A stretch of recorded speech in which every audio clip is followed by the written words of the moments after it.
Hi, it's Sean McCammon from the Waterloo Region District School Board, and we're out here today to give you some tips on how to feed birds around your home. And a good starting point for this would be to get yourself some bird seed, and different birds like different types of seeds, and so it's good if you're starting out just to find yourself a bag of mixed bird seed that might have some sunflower seeds and millets, maybe some corn in there, and you can get that type of seed at any hardware store, any grocery store. Dollar stores sell mixed seed, so that's a good starting point. And typically we think about a bird feeder as, you know, something like this that's hanging from a tree, but really there are lots of different ways to feed the birds, and we're going to give you some tips today. Okay, so once you've got some bird seed, I mean, you can go out and get a regular bird feeder that you might see in a store, but a lot of things around your house can be turned into bird feeders. You just want a place where you can put the seeds where you can watch the birds. So I took an old milk carton and I just cut the sides out of it, put some seeds in, shoved a stick through for the birds, and that'll work pretty well. But really, lots of things around your house can be used as bird feeders. If you get on the internet, you'll find lots of ideas, and if you just use your imagination, that works well too.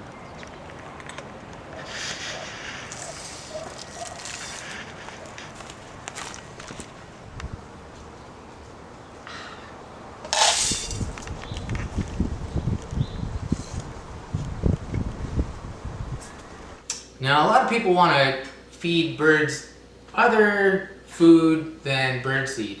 And I know a lot of people are tempted to put out breadcrumbs for the birds, but really a lot of human food is inappropriate for the birds. It's been processed, it has additives in it.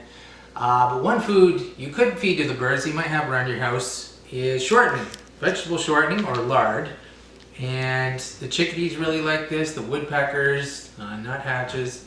And one way you can give this to the birds is, I went out in my neighborhood and I just found some pine cones. And if I take the lard, if I take the shortening, and I just pack it into the crevices of the pine cone,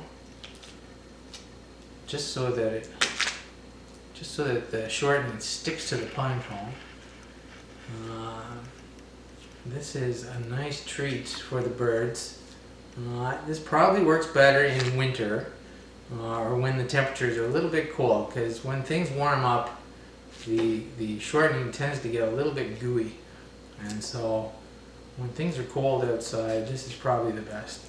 But once you've got that pine cone covered in lard, if you just want to make it extra special for the birds, take that pine cone, roll it around in the bird seed,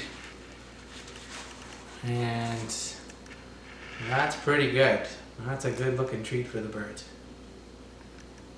So the pine cone bird feeders here, I've seen a lot of people hang these, but I think it'd be a little bit difficult for the birds to get at the seeds and when it's swinging around on a string. So I think actually a better strategy would be to tie these to a branch or tie these to a railing of a balcony somewhere. I've got these boxes, these little suet cake holders that are designed for suet cakes, and I'm just going to jam my pine cones in there, and I think that'll work well.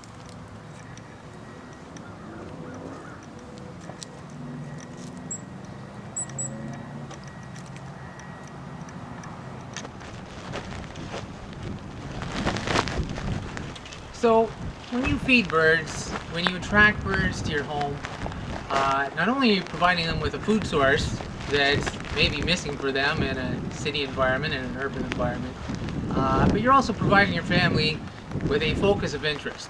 And you're bringing more nature into your lives, and just seeing birds, just hearing birds, I think brightens people's days. And the more birds you see, the better you're going to be able to recognize them, the better you're going to be able to identify what species you have, and you're going to have a hobby that's going to last you your whole life. And so hopefully you've gotten some tips from this video, and good luck with your own bird feeding projects.